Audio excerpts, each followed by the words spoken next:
कृष्ण से कुछ ज्यादा ही रूठ जाती। क्यों? क्योंकि अपने पिता के घर से ज्यादा सोना लेकर के जो आई है, ज्यादा सोना ले आई है, ज्यादा दहेज लेकर के आई है। और आज के तारीख में भी वही होता है। यदि घर में बहू ज्यादा दहेज लेकर के आएगी तो अपना ही बात वो चलाएगी। यदि घर में बहू कार लेकर के आएगी तो हाहाकार जरूर मचाएगी। होता है कि नहीं? अब कोई कोई ऐसी होती भी नहीं है, सबकी बात तो है नहीं, लेकिन कितनी ऐसी बहुएं हैं जो होती हैं, चाहे जो भी हो। लेकिन भगवान की सारी रानियां बड़े शांति व्यवस्था के साथ में रहती हैं। रुक्मणी महारानी को कभी भी क्रोध नहीं आया, अहंकार नहीं आया। वो सदा प्रसन्न रहती थी और निरंतर हंसमुख रह करके भगवान की सेवा करती थी। एक दिन रुक्मणी महारानी जो है 16 श्रृंगार करके भगवान कृष्ण की चरण सेवा कर रही थी और मन ही मन अपने भाग्य की सराहना कर रही थी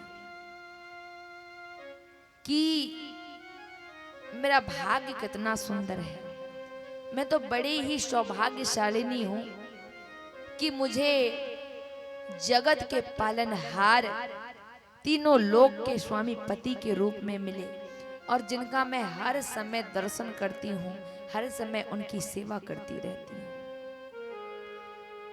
हर समय उनके दर्शन का लाभ मुझे मिलता रहता है। भगवान ने समझा कि रुक्मणी के मन में अहंकार का बीज उत्पन्न हो रहा है, अंकुरित हो रहा है।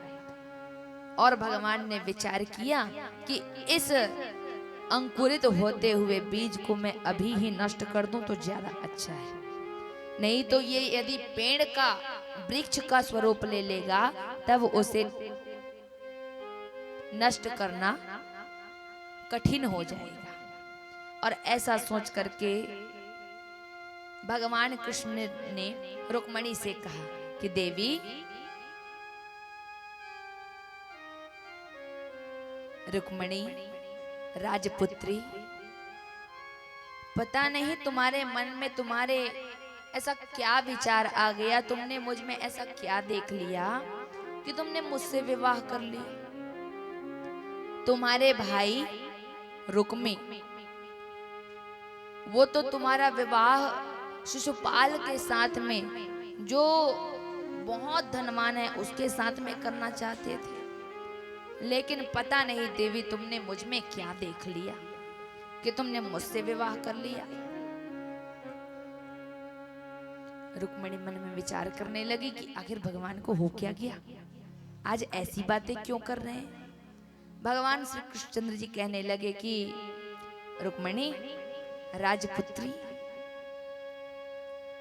तुमने एक ऐसे व्यक्ति से, आदमी से विवाह कर लिया कि जो कभी गाय चराता था, माखन चुराता था, बंसी बजाता था, गोपियों के वस्त्र को हरण कर लेता, जंगल जंगल भटकने वाला ग्वारिया, पढ़ा लिखा नहीं, जिसके पास कुछ है ही नहीं। ये द्वारिका, ये भी मेरा कहाँ है, यहाँ का मेरा कुछ भी नहीं है। यहाँ के राजा तो मेरे नाना उग्रसेन जी हैं, मेरे पास क्या है। पता नहीं देवी तुमने आखिर क्या ऐसा देखा कि मुझसे विवाह कर लिया।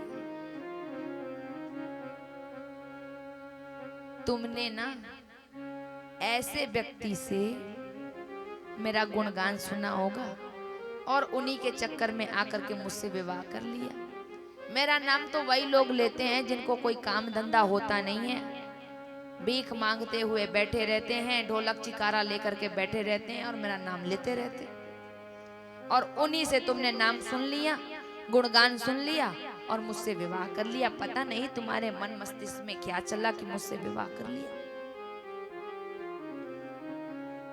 रुक्मणी महारानी सोचने लगी कि अरे आखिर आज स्वामी को हो क्या गया कि ऐसी वैसी कुछ बात करने लगे।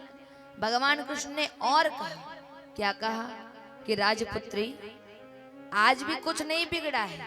यदि तुम चाहो कि मुझे छोड़ करके तुम किसी और के साथ में विवाह करना चाहती हो तो मैं अब भी तुम्हारा विवाह एक अच्छे घराने में अच्छे राजकुमार से, बड़े सुंदर राजकुमार से, जिसके पास सारा कुछ साधन हो, ऐसे राजकुमार के साथ में मैं तुम्हारा विवाह कराने के लिए तैयार हूं। बोलो विवाह करना है? शिशुपाल के घर यदि जाना चाहती हो तो अभी मैं उसके साथ में विवाह करने के लिए तैयार हूं, करवा दो तुम्हारा विवाह। अब तो रुक्मणी माता ऐसी भगवान की बातों को सुन सुन करके बेहाल होने लगी।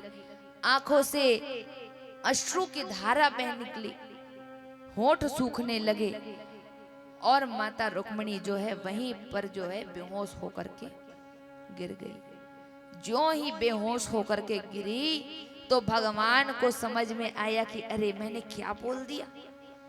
भगवान जो है अत्यंत चिंतित हो गए, परेशान हो गए और तुरंत ही चतुर्भुजी रूप धारण कर लिया भगवान ने। दो हाथों से भगवान रुक्मणी महारानी को उठा रहे हैं, एक से पंखा झाल रहे हैं, दूसरे से पानी छिड़क रहे हैं। ऐसा भगवान जो है जगाने की कोशिश कर रहे हैं।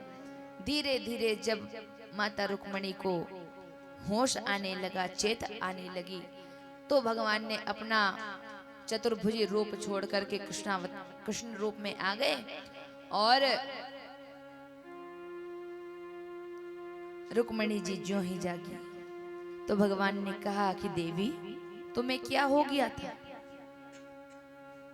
और तब रुक्मणी जी ने कहा कि प्रभु आज आपको क्या हो गया? आप ऐसा क्यों बोल रहे थे?